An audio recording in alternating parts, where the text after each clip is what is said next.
Bien, capítulo 2 de la serie, y aquí vamos a ver justamente esta palabra Elohim, de la cual se ha malinterpretado fuera del contexto de la escritura, fuera del contexto de los textos hebreos. Eso es importante. Esta palabra la usan o se usa también en otras culturas antiguas, en otros escritos, y que incluso también se ha interpretado y se ha usado en otros medios, en películas por ejemplo, en donde lo traducen como la fuerza, la fuerza universal, o la conciencia universal, o la conciencia cósmica, o todo aquello que a veces expresan dentro de las culturas paganas o dentro de la cienciología, por ejemplo. Y el capítulo número 2, hagamos al hombre, vamos a ver justamente cómo la misma creación o los co-creadores, los seres o las huestes celestiales, participan en la creación con el Mashiach. Entendimos entonces que el Eterno emana al Mashiach, y una vez emanado, ahí concentra podríamos decir, el poder de la creación, lo que es Elohim, el poder de la creación, o las potencias de la creación, las fuerzas de la creación, o las fuerzas conjuntas, Elohim, las fuerzas conjuntas.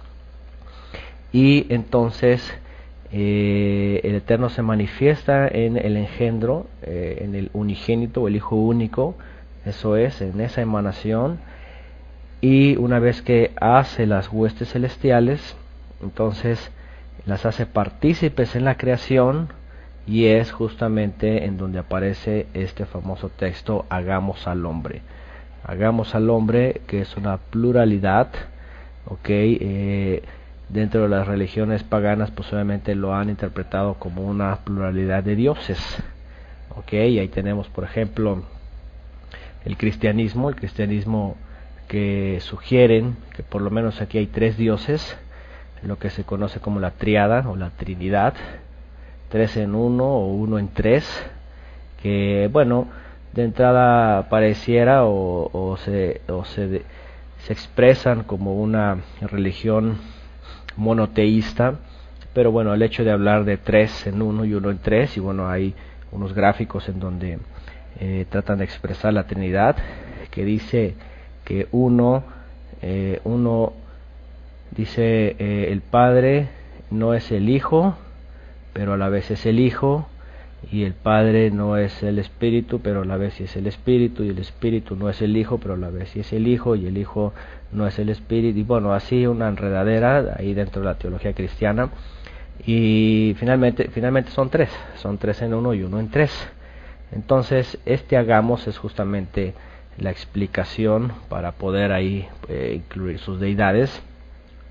Igual obviamente los sumerios y otras religiones, y hoy día la gente que está recurriendo a los textos bíblicos, a la Torá, pues encuentran hagamos, y pues lo primero que dicen es, bueno, ahí estaban los dioses, ahí estaban los dioses creadores, dos en un sentido, en el contexto sumerio, por ejemplo, Enki y Enlil, ellos le llaman así a 2 de sus mayores deidades, hijos de Anu, que en el contexto griego Anu es Cronos, y Enki por una parte es Zeus, y el otro es Poseidón, y vemos también ahí una especie de trinidad. Entonces ellos creen que esos 3 y esos 2, Enlil y Enki, estaban en esa creación, y ese hagamos ellos lo interpretan como una creación o una manipulación genética, y ellos van haciendo el hombre. Bueno, curiosamente vemos que no es igual que el Génesis, es parecido, porque incluso ellos aparentemente hay algunos errores en la creación, y el primero les sale mal, y bueno, alguna cosa así un poco extraña, y que ya después pues hacen al hombre como se conoce hoy día, ya más civilizado, el Homo sapiens, pero finalmente usan ese texto para decir que había más de uno en la creación.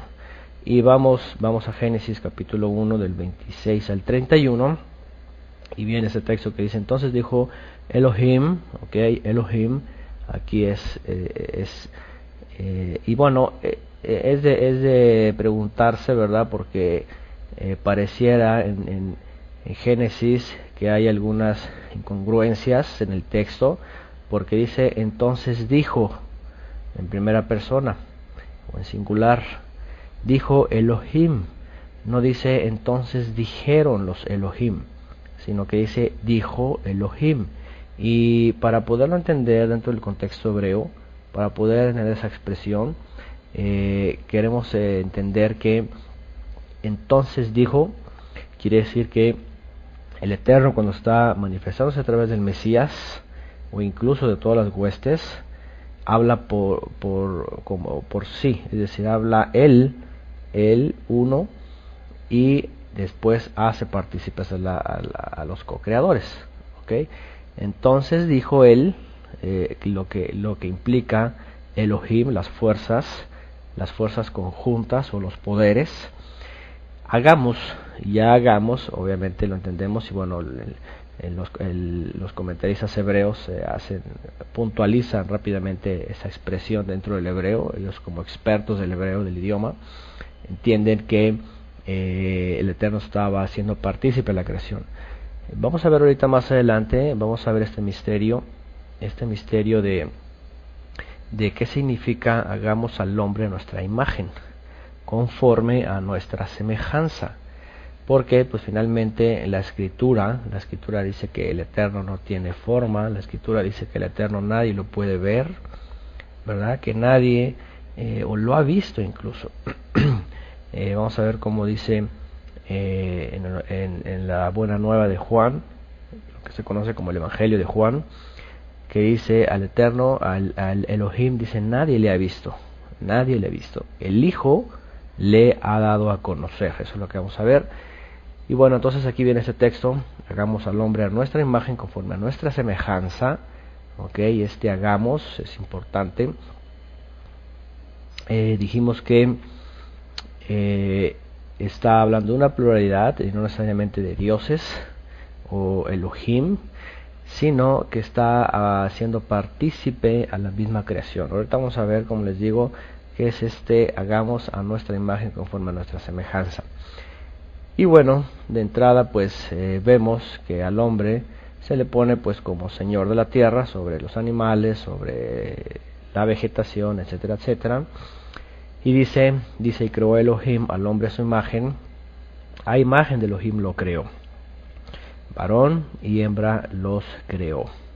Y los bendijo Elohim, les dijo: fructificad, multiplicaos, llenad la tierra, sojuzgadla, señoread los peces, las aves, los cielos, las bestias, todo lo que se mueve en la tierra. Y dijo Elohim: he aquí que os he dado toda planta que da semilla, que está sobre toda la tierra, y todo árbol en que hay fruto y que da semilla, os serán para comer.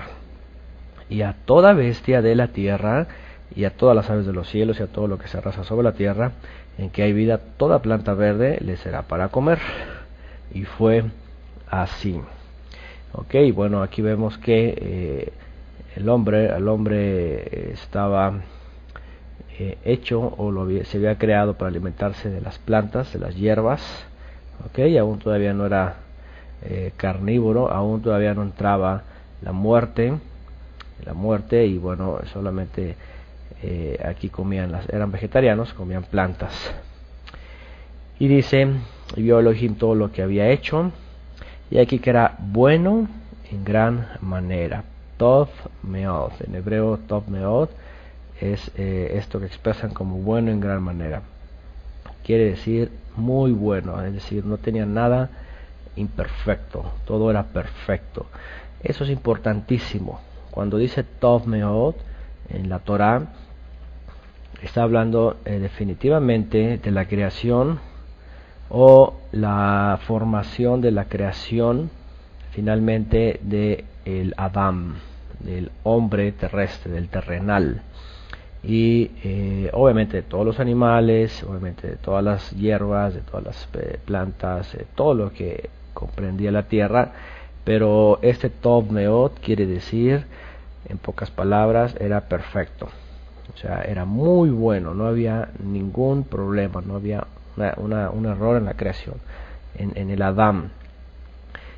Diferente a las culturas sumerias o acadias antiguas, en donde según este relato que se ha hecho de este hombre Zacarías Sitchin, o Zecharías Sitchin, que por cierto él dicen que fue de origen judío, aunque él nació en Rusia, aparentemente emigró de allá, aparentemente tenía origen judío, y bueno, pues el nombre lo dice todo, Zacarías, y él hablaba de hecho muy bien de los profetas, de la Torá, del Eterno, en un sentido, aunque obviamente le daba su lugar a los dioses sumerios, pero él relata, según estas tablillas sumerias, que definitivamente en la creación de ellos, o en la manipulación, o en la creación genética de todos ellos, había errores.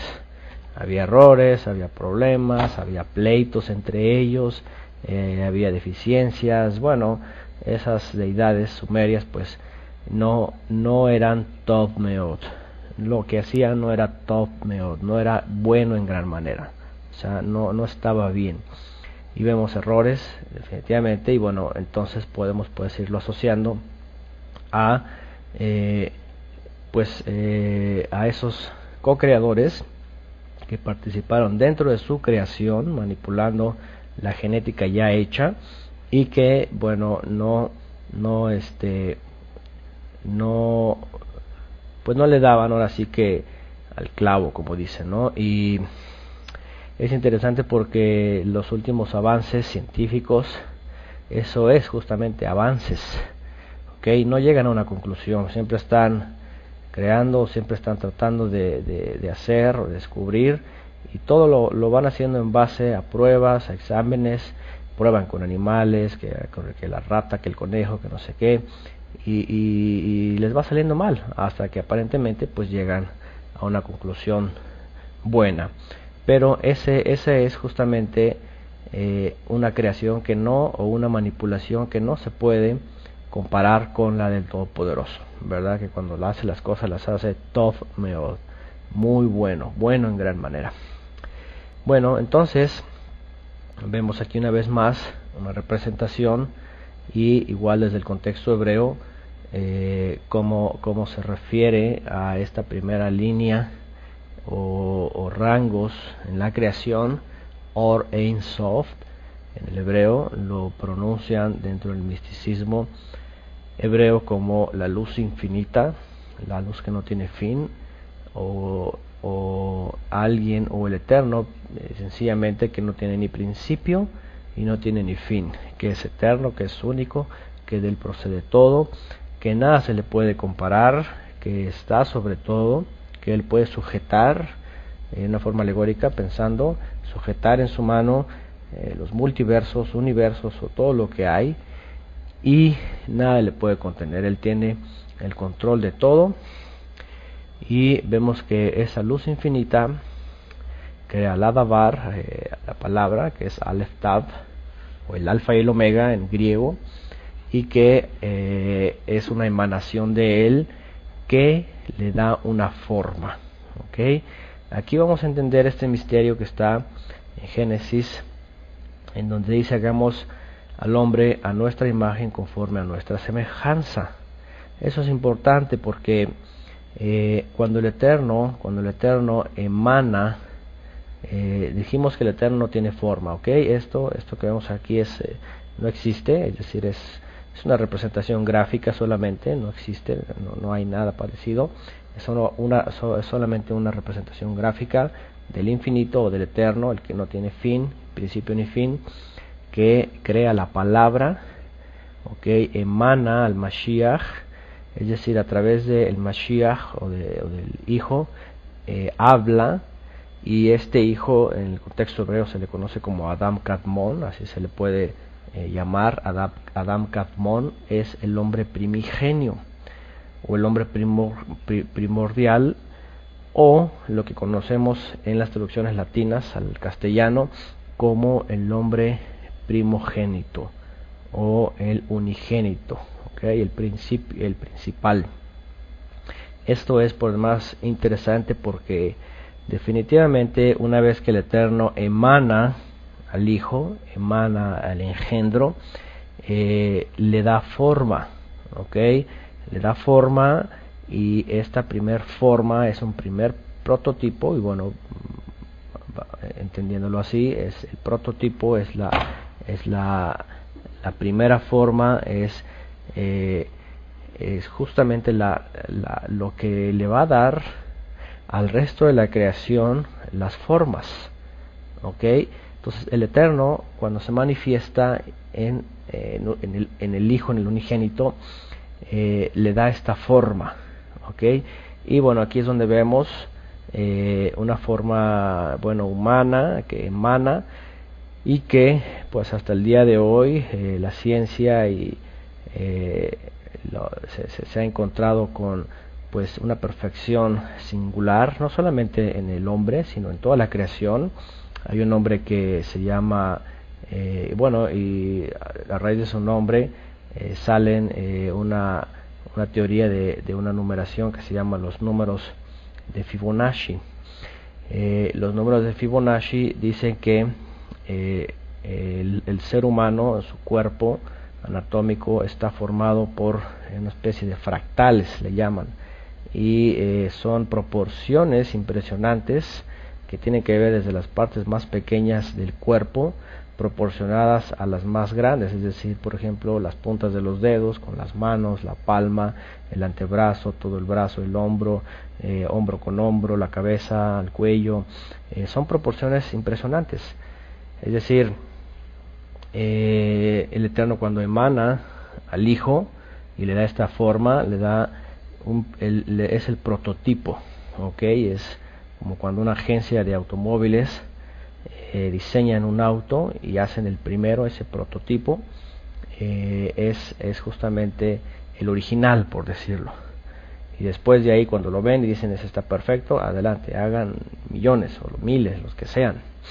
Bueno, esto es lo que hizo el Eterno, ¿verdad? Ese es lo mismo que hizo al principio, al Mashiach, al Hijo, al Adam Kadmon, al hombre primigenio, primordial o primogénito, le da esta forma, perfecta, de la cual justamente también crea enseguida las huestes.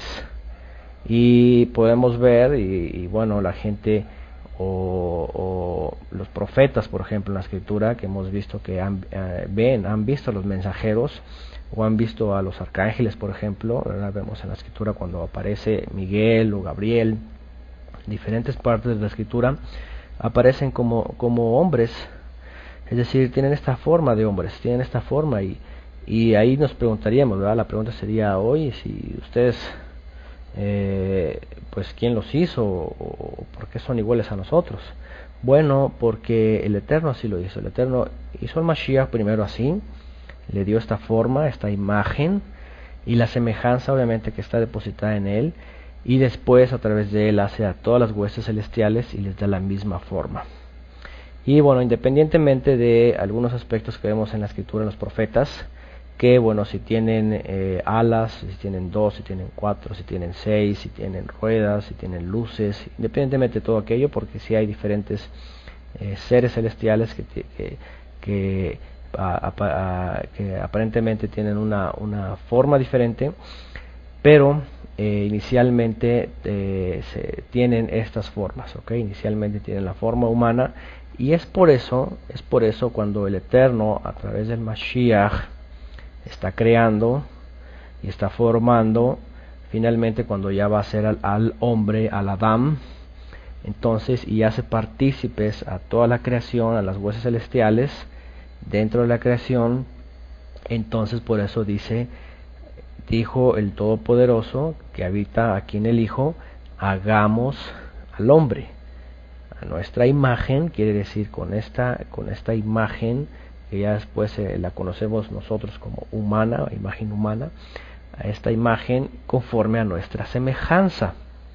Y esa semejanza no es otra cosa que el soplo de vida, o el espíritu que le llaman, que es el ruach. En hebreo dice que sopló ruach haim, es decir, aliento o soplo de vida. Y ese soplo de vida es lo que nos conecta y nos hace semejantes entonces a nuestro Creador. Un animal, un perro, un gato, bueno, animales cualquiera, tienen un alma que vive, pero no es un alma viviente, sino que es un alma que simplemente tiene su límite en esta tierra y pues muere y ahí se queda, en su sangre. Sin embargo, el hombre tiene esta característica especial y única, cosa que, como vimos en la introducción, cuando en el crear de la creación hay esa rebeldía de Satanás, ¿verdad? Y vimos que hay algunos indicios que nos ayudan a comprender que Satanás en su rebeldía hizo otras creaciones, posiblemente en otros mundos o posiblemente en este mundo, y es por eso que hay vestigios de civilizaciones antiguas. Nos muestran que esas creaciones pues pareciera que tenían una forma animaloide, ¿verdad? De no razonamiento, de no lenguaje, y bueno, eran como bestias, y pues no tenían ese aliento de vida, o sea, no tenían conocimiento, no tenían lenguaje, entendimiento, no tienen inteligencia, nada de eso, y por eso los hacía muy diferentes a nosotros. En cambio nosotros, cuando el Eterno hace esta creación, y bueno, y es también para demostrarle a Satanás las cosas como deben de ser hechas, las cosas como deben de existir, entonces es en donde vemos que nos hace diferentes el Eterno y nos da esta semejanza. Esa semejanza es justamente esta alma, ¿verdad?, que hemos hablado. Hay Nefesh y Neshama. Nefesh Hayot, o los Hayot en la Torah, son los animales. Hayot son los animales, son los vivientes, así se dice. Pero cuando se hace al hombre, no es una Nefesh, no es un alma de animal, sino es una Neshama. Es un alma más elevada, más alta, y que tiene un Ruach Haim, es decir, un espíritu vivificante.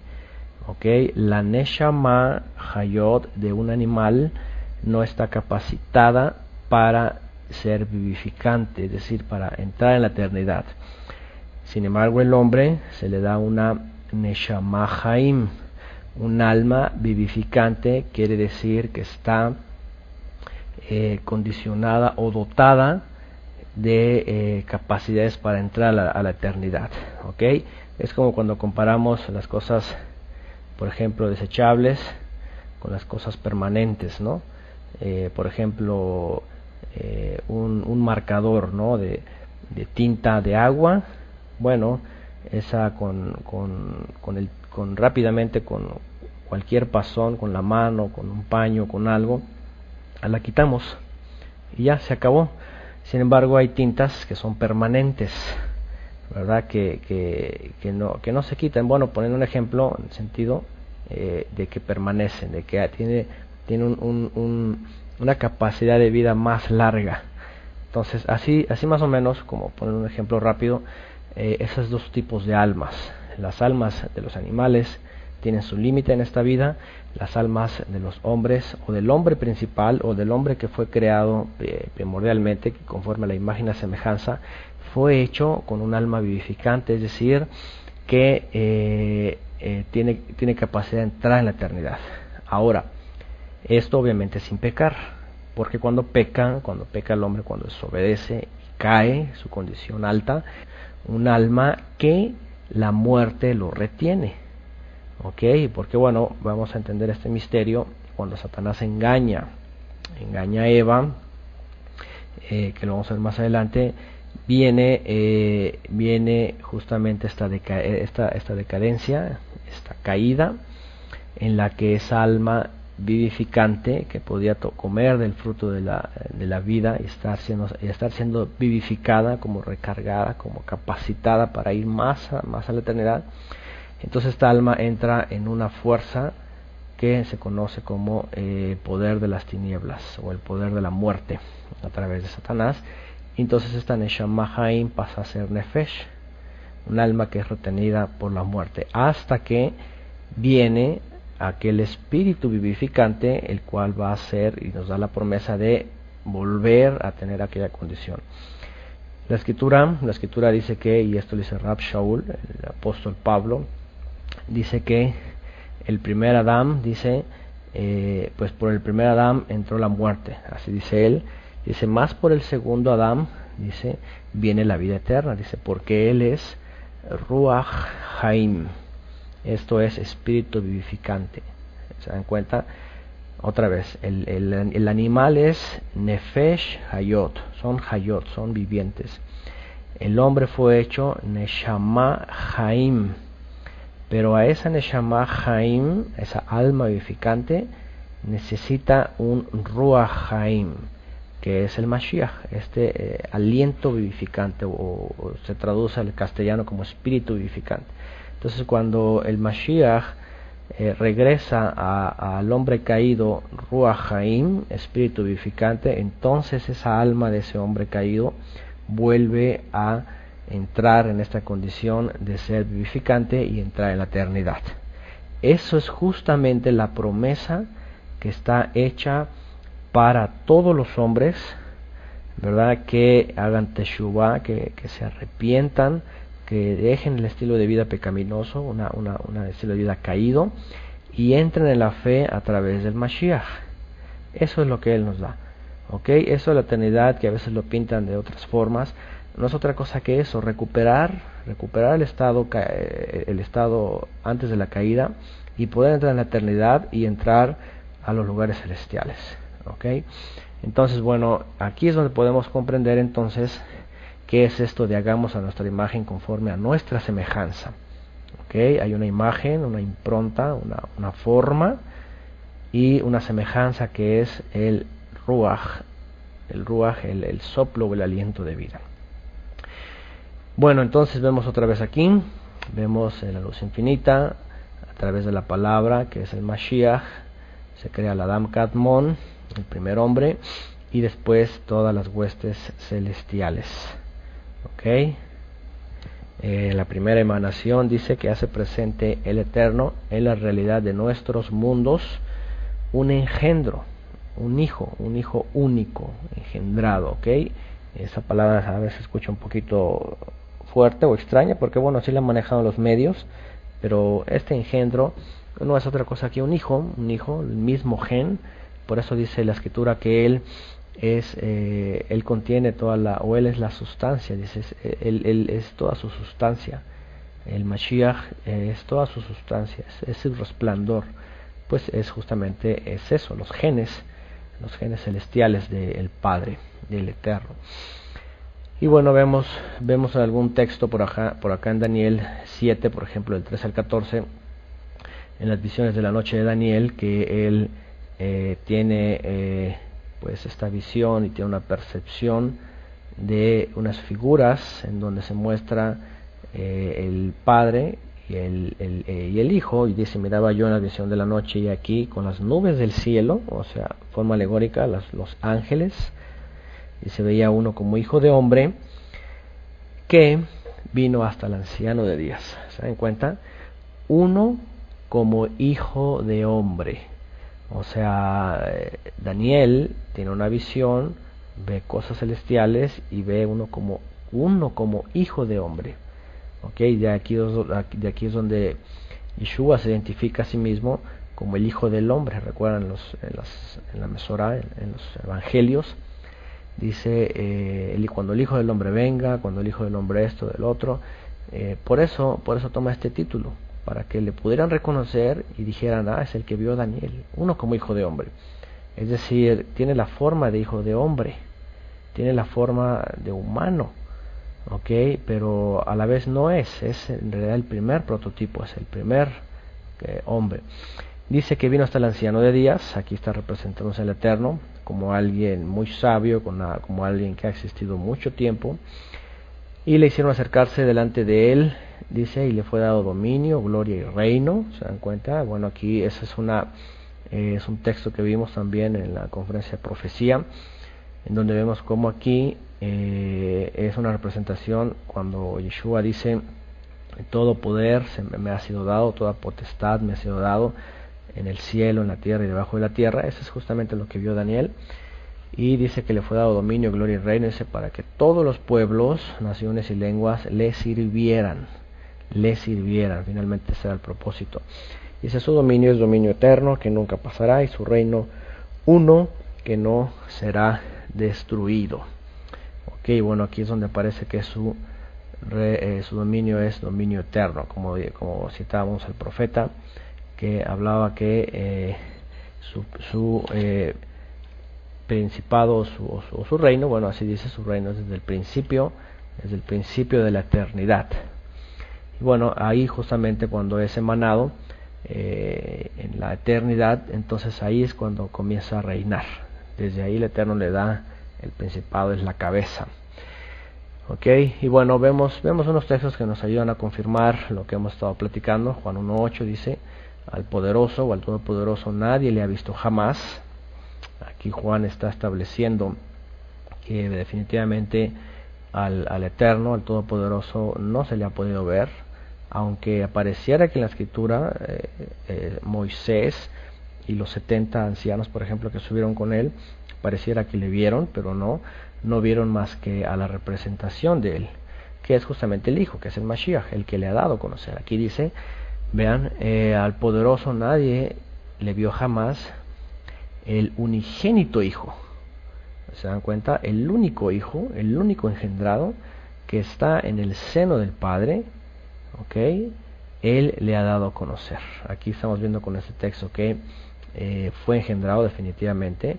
Y esto de que está en el seno del Padre quiere decir justamente eso, que está a su diestra, que está cerca de Él, y que pertenece a Él, que no hay nadie que le conozca mejor que Él. Por eso Yeshua dice esto.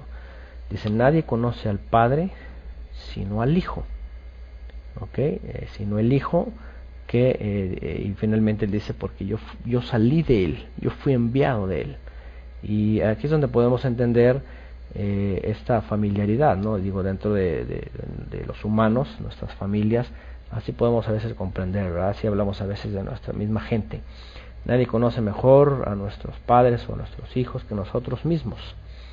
Entonces, lo que está diciendo el Mashiach, él fue engendrado de ahí, él le conoce tal cual, y él ha convivido y finalmente en la eternidad con el Eterno. Y dice, y vemos en Mateo 3:16, vemos cuando él es engendrado, dice: y vi al Espíritu Santo, o al aliento del poderoso, que en hebreo es la Shejinah, la presencia divina, que descendía como paloma y venía sobre él. Aquí es donde vemos que al Mashiach, cuando se hace carne, dice la Escritura, dice Pablo a los filipenses, que él abandona, no aferrándose y no queriendo ser igual al Eterno, dice, se humilla, abandona su morada a la diestra del Padre y se hace hombre, dice, en forma de siervo, ¿verdad? Como un hombre común, y bueno, pero el Eterno lo elige, y cuando es purificado él en la Tevilá, bautizado, así se entiende, fue purificado en el río, desciende la presencia divina sobre él y posa sobre él. Ahí es donde es ungido. En ese momento se muestra al hombre cómo él es el ungido, cómo en él habita la presencia divina y cómo en él habita la palabra, y él porta todo el poder y la autoridad. Bueno, bien, vemos en Colosenses también 2:9, dice: porque en él, fíjense, y aquí está lo que podemos entender de Mateo 3:16. En Colosenses 2:9 dice: porque en él mora o habita o vive corporalmente, una forma corpórea, toda la plenitud de la Shejinah, o de la divinidad. En él mora la plenitud de la divinidad. y es lo que vemos en Mateo 3 cuando desciende el Ruach, el Espíritu con forma de paloma, y posa sobre él. Ahí dice que está habitando la presencia divina. Ahí es enviada, y es nada más y nada menos que lo que tenemos que hacer nosotros. Ese es el mandamiento para nosotros. En nosotros tiene que habitar también la divinidad. Ese es el propósito. Y bueno, en Hebreos 1.3 vemos un texto más que dice el cual, hablando del Mesías, del Mashiach, dice siendo el resplandor de su gloria, de su hod o de su esplendor. Aquí vemos, dice que es el resplandor de su presencia. Dice, y la imagen misma de su sustancia. ¿Se dan cuenta? Quiere decir que esta imagen definitivamente procede del Padre, y es el Padre en donde representa lo que es en el Hijo.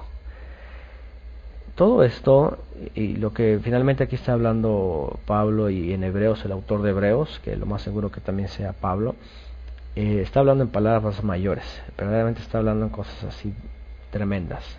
Está aquí a estas alturas ya está mostrando el misterio del Mashiach, de aquel que se hizo hombre, aquel que fue carne, y que bueno, era difícil para muchos comprender, entender qué es lo que era, qué es lo que estaba haciendo.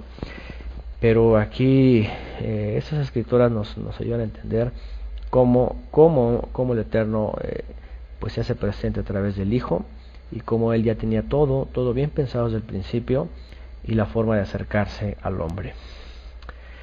Aquí vemos una imagen de esta representación, incluso en el hebreo con las letras de fuego, así se le llaman, por estas coronitas que traen las letras. Hacen una especie de humano, no sé si lo pueden percibir. Aquí está la cabeza, que es la letra Yud, y aquí está parte del dorso, de los brazos y el pecho, que es la Hei, y después parte del cuerpo, que es la Vav, y la última Hei, en donde representan las piernas, con el nombre, con las 4 letras de lo que se conoce como el tetragramatón, que es el o Hashem, el nombre. Representan aquí a un ser humano, y bueno, esa es una forma o un sentido de poder ver cómo el Eterno se hace presente a través de la primera forma en el Hijo. Bueno, vamos a un texto muy interesante para poder seguir ampliando nuestro conocimiento sobre esta palabra Elohim. Y hay un versículo aquí en Deuteronomio 10:17 que dice literalmente en las traducciones castellanas, latinas castellanas, regularmente dice así: porque el Señor vuestro Dios es Dios de dioses y Señor de señores, Dios grande, poderoso y temible, ¿verdad? Ese es lo que dicen las Biblias castellanas. Pero la traducción desde la fonética hebrea dice así, les voy a decir: porque el Eterno, el Eterno, vuestro Elohá, es Elohim de Elohim, y Adonai ha Adonim, Elohim grande, poderoso y temible. Este es uno de los textos en donde aparece tanto hablando de él como de dioses falsos, usando la palabra Elohim. Aquí está en hebreo. Aquí pueden ver, dice: Ki Adonai Elohechem Hu Elohai Ha Elohim Ve Adonai Ha Adonim Jael Hagadol. Esa es la fonética en hebreo de Deuteronomio 10:17. Y si se dan cuenta, aquí puse, subrayé y puse en diferente color la raíz, que aquí está la raíz de Elohim, para que vean que Elohim tanto se dice como el Eterno, el Poderoso, el Todopoderoso, como los otros poderosos o las otras fuerzas creadoras. Entendimos que el Eterno le cede poder, sobre todo a querubim, serafim, ofanim, a esos seres celestiales altos. Les da poder, les da esencialmente capacidades. Si aquí, por ejemplo, el hombre sobre la naturaleza tiene poder, tiene capacidades más grandes que la naturaleza, que los animales, Entonces los ángeles también, dice la escritura, vimos que al hombre lo hizo poco menor que los ángeles, poco menor que los ángeles. ¿Cuál es la diferencia? Bueno, dice Apocalipsis que la estatura es la misma. Dice que el tamaño del hombre es igual que de los ángeles. Bueno, la única diferencia es de que los ángeles pueden transportarse, ¿okay? No necesitan alimento, no necesitan comer como nosotros, pueden transportarse entre dimensiones o entre los lugares celestiales, pueden aparecerse invisibles, etcétera, etcétera. Bueno, viéndolo en un sentido literal. Pero finalmente tenemos un parecido, pero sin embargo a ellos se les llama Elohim porque tienen unas capacidades más grandes, aunque también, y vamos a ver aquí en el Salmo 82:6 que lo cita Yeshua hablando de que también a nosotros somos Elohim, así dice Yeshua, les dice a los religiosos, les dice: ¿no habéis leído en vuestra ley, dioses sois o Elohim sois? Hablando de que definitivamente pues también nosotros tenemos esa capacidad de tener o ser transferidos en los poderes del Eterno hacia nosotros. Entonces volvamos a Deuteronomio 10:17. Aquí vemos la raíz de Elohai o Elohechem o Elohim es El.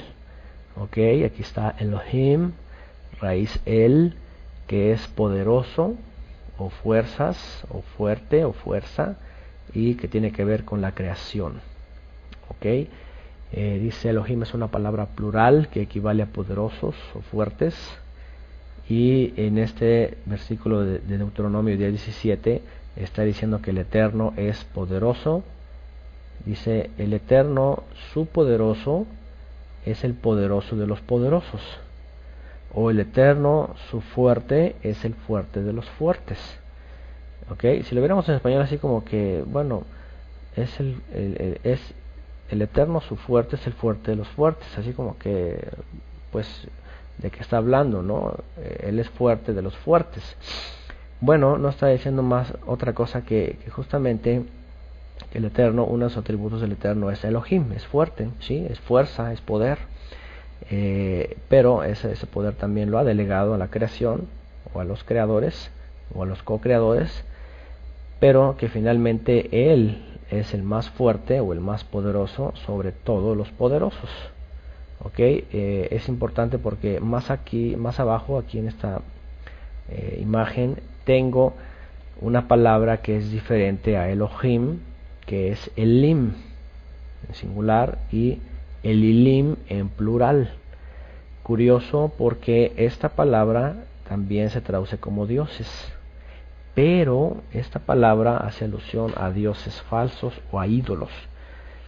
Pero la diferencia es de que estos dioses falsos o ídolos son las estatuillas, son las imágenes, son las cositas que pues no tienen poder, que no hablan, que no hacen nada, que no existen, que no hacen nada.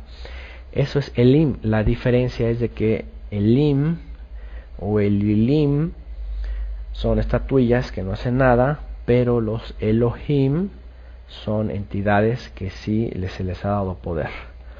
De aquí es donde entendemos justamente que a estos fuertes o estos poderosos o estas entidades que tienen poder, porque así fueron creados, son los que engañan, persuaden y distraen a la humanidad haciéndose pasar por dioses inmortales, por dioses poderosos que hacen milagros, que son gigantes o que tienen alguna característica extrasensorial y que finalmente engañan a los hombres, y después siendo Elohim, siendo ángeles o arcángeles, pues les ponen nombres de deidades y son marcados en la historia, y hasta el día de hoy los están volviendo a retomar. Entonces esos son los Elohim, esos son las fuerzas que son parte del Creador, pero que se rebelaron y terminaron finalmente a los Elohim, asociándolos con los dioses de la antigüedad. Y bueno, la palabra Elim o Elilim regularmente se usa para los ídolos, estatuillas, todo eso. Bueno, el Salmo 82:6 entonces usa otra vez esta palabra. Vean, yo dije, vosotros sois Elohim y todos vosotros Ben Elión o Benei Elión, hijos del Altísimo. ¿Se dan cuenta? Esta palabra la traducen en el latín, en el castellano como dioses también. Y en hebreo es Elohim, aquí está en amarillo Elohim. ¿Okay? No dice Elilim, dice Elohim. Entonces lo que está diciendo aquí el salmista y que retoma Yeshua es, ustedes son poderosos también. Los hombres, dice, yo dije vosotros, ustedes son poderosos.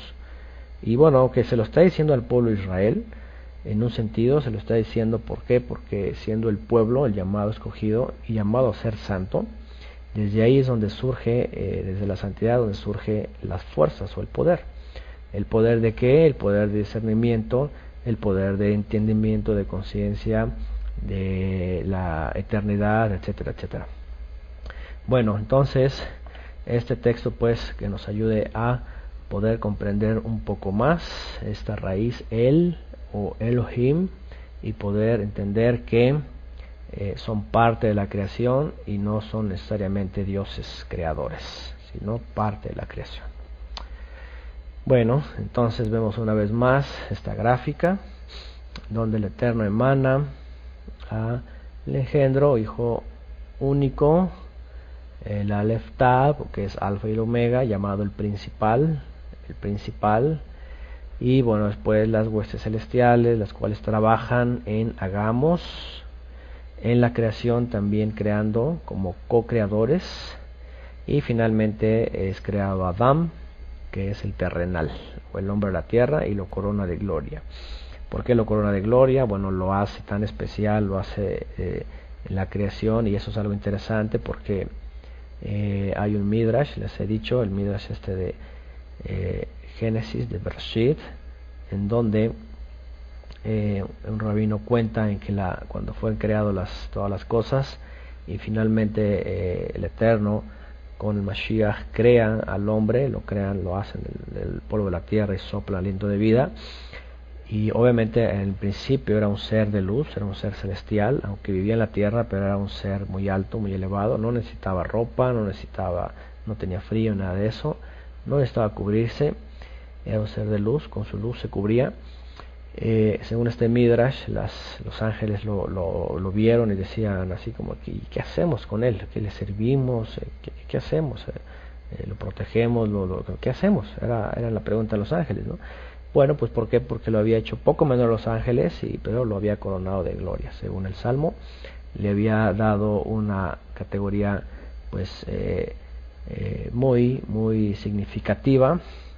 Y bueno, eso es justamente lo que le causa a Satanás, nada más y nada menos que envidia, y bueno, ya sabemos la historia. Bueno, dice por acá, todo el tiempo de la creación se usa la palabra Elohim, poderosos creadores o fuertes creadores. Solo hasta el capítulo 2 de Génesis aparece el nombre eterno. ¿Okay? Y bueno, aquí es donde ya vamos a ver la gran diferencia, ¿ok? Aquí es donde ya aparece el Eterno, que es el poderoso, el Eterno en donde operan las fuerzas. Dice Génesis 2:4, estos son los orígenes de los cielos y de la tierra cuando fueron creados.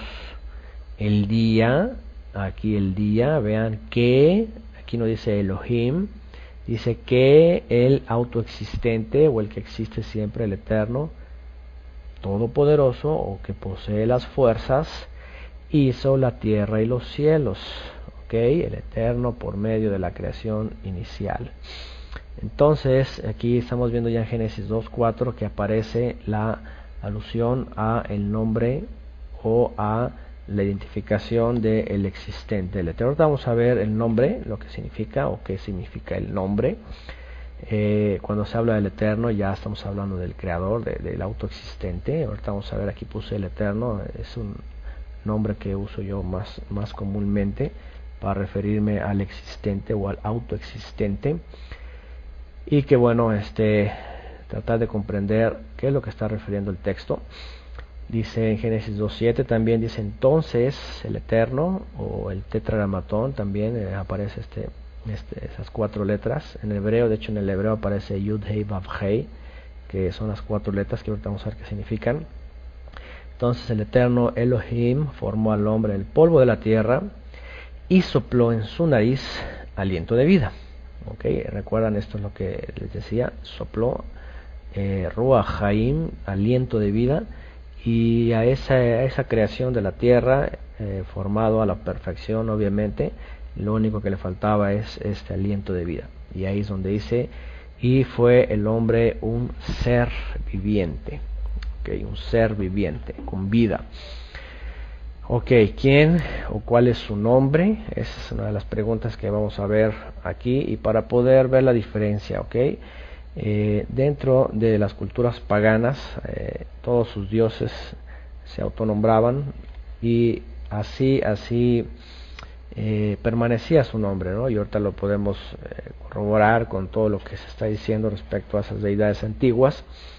Y bueno, dioses para todo, o como el cristianismo, el catolicismo, que tienen dioses para todo y para todas las ocasiones y para cada día del año, etcétera, etcétera. Que bueno, la antigua religión romana pagana pues no hizo más que heredar sus dioses, y hoy día les llaman santos en las iglesias tradicionales. Pero cuando se trata de identificar entre Elohim, entre los Elohim o los Benei Elohim y el Eterno, vemos un texto muy muy interesante en donde justamente es llamado Moshe, que por cierto a Moshe le dice el Eterno, le dice, cuando yo hablé a Abraham, a Isaac y a Jacob, dice, no me presenté por mi nombre, sino que les dije, yo soy el Shaddai, así les dice, que el Eterno le dice a Moisés que se presentó a Abraham, Isaac y Jacob como el Shaddai, que significa fuerte o poderoso sustentador. Y dice, pero a ti y yo, dice, me voy a presentar delante de ti y mi pueblo como Hayé. No es otra cosa que Hayé o Heye. Ahorita vamos a ver qué significa eso. Dice en el verso 14 de Éxodo 3, Éxodo 3:14, está Moshe platicando con el Eterno cuando se le revela en el monte, en una zarza. Recuerden que el Eterno puede usar cualquier cosa para revelarse, es muy importante esto. La zarza se cuenta que es el único arbusto en el desierto y en aquella época, y interesante porque es el único arbusto en donde su madera era muy corta, muy pequeña, era apenas un tronquito y de ahí salían muchas ramas. Esa es una zarza.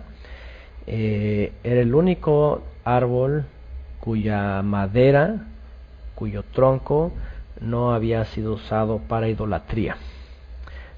Es el único arbusto o pequeño árbol cuya madera o cuyo tronco no había sido usado para idolatría.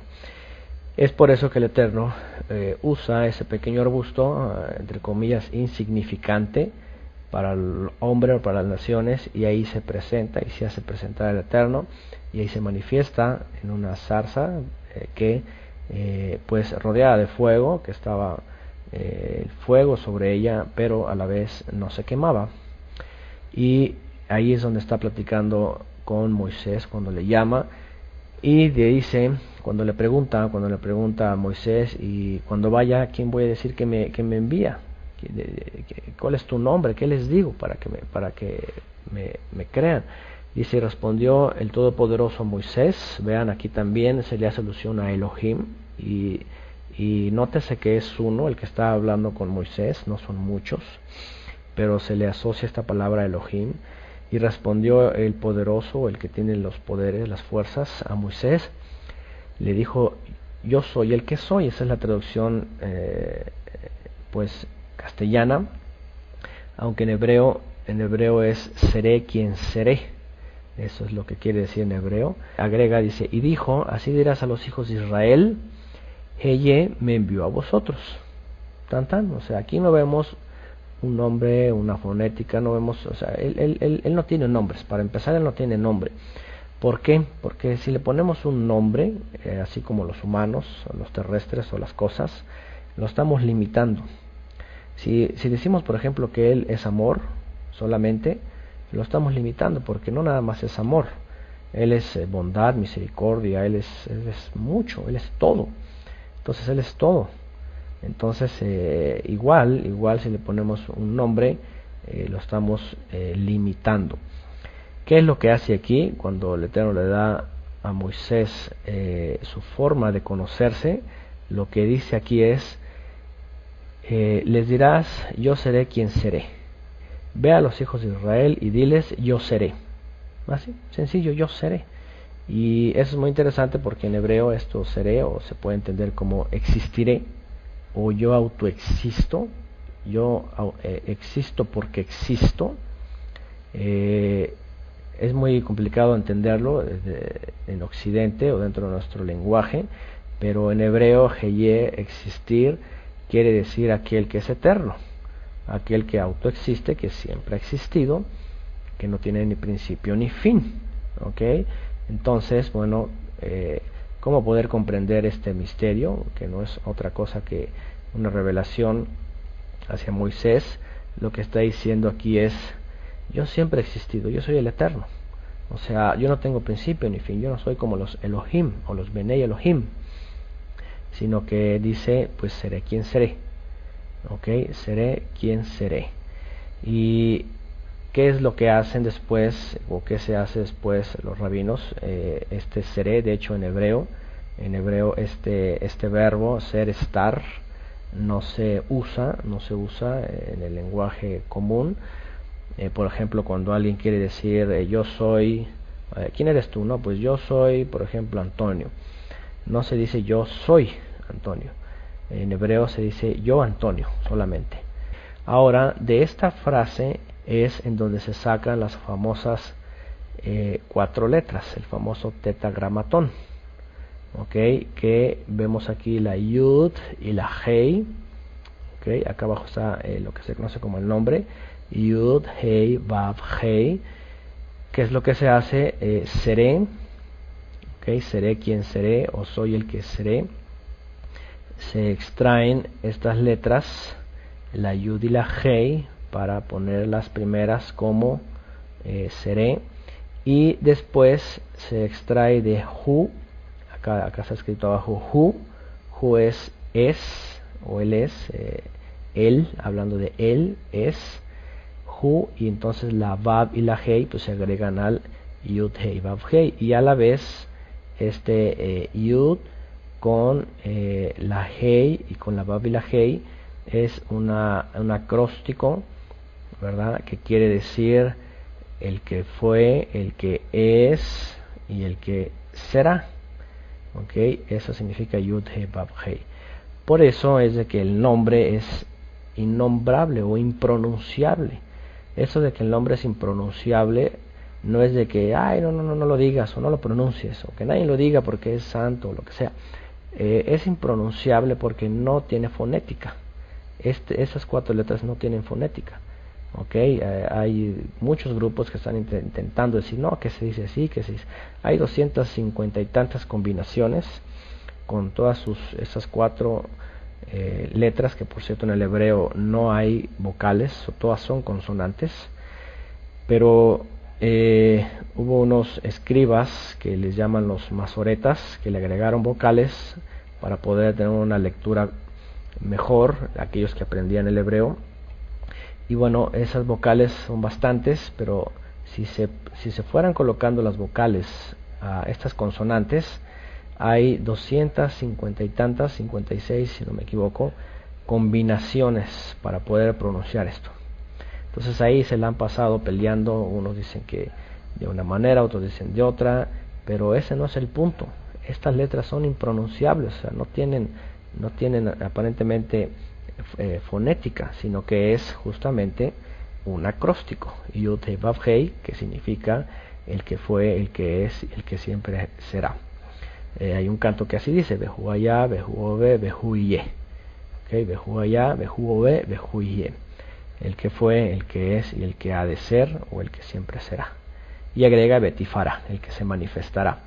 Entonces, este es su nombre, así se presenta delante de Moisés, y además, obviamente, dentro del contexto y de la comprensión del hebreo, está muy, muy por encima de Elohim o de los Elohim, como lo ven en otras culturas, de los dioses.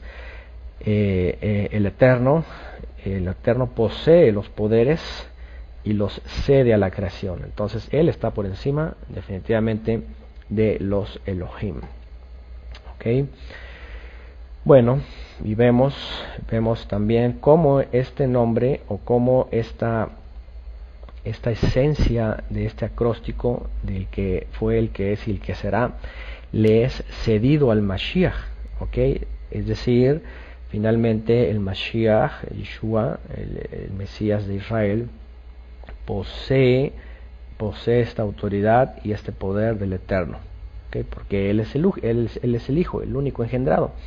Y vemos aquí un texto en Filipenses 2 del 9 al 10, que por cierto es muy, muy popular, en donde se intenta, sea un poco mal entendido, pero lo que vemos aquí es de que el Eterno confiere o cede esa autoridad o ese nombre al Mesías, igual sobre todos los Elohim o todos los Benei Elohim.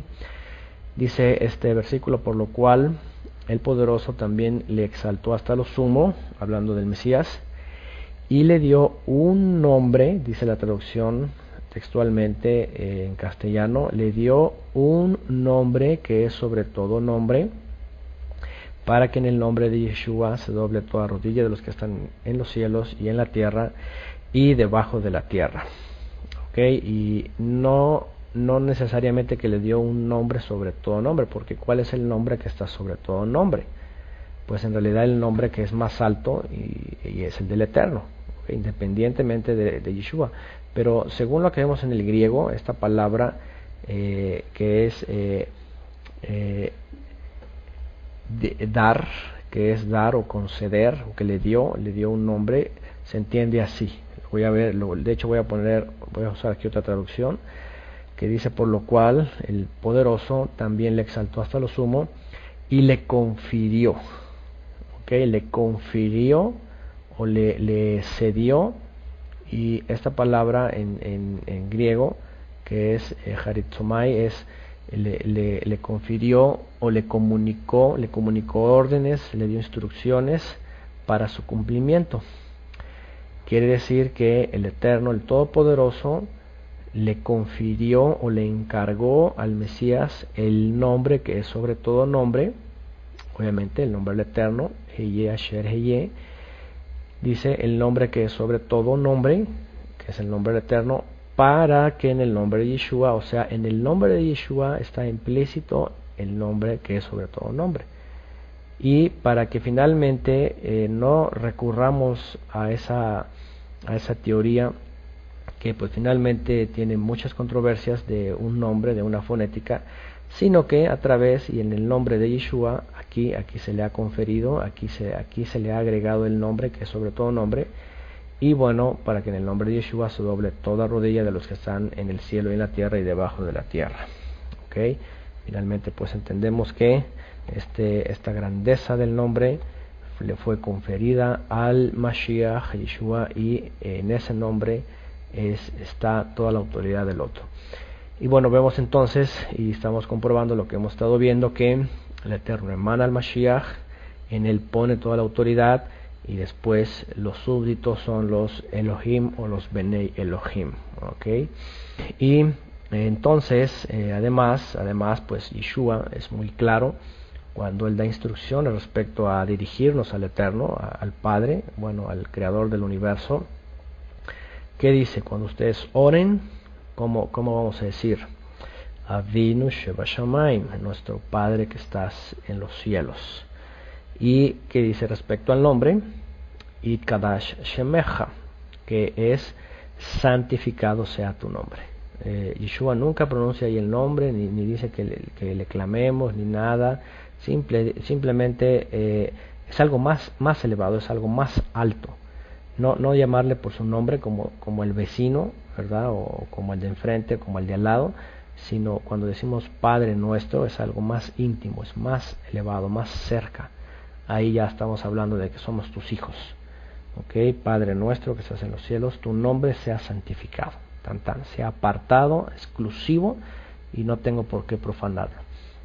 Avinu Shebashamayim Itkadash Shemecha, santificado sea tu nombre. Así que, pues bueno, esto como también parte del entendimiento de la santidad del nombre, y bueno, que finalmente su poder y autoridad la cede el Mesías, y finalmente Él está por encima de todas las fuerzas o deidades que existen o pudieran existir dentro de la creación del hombre.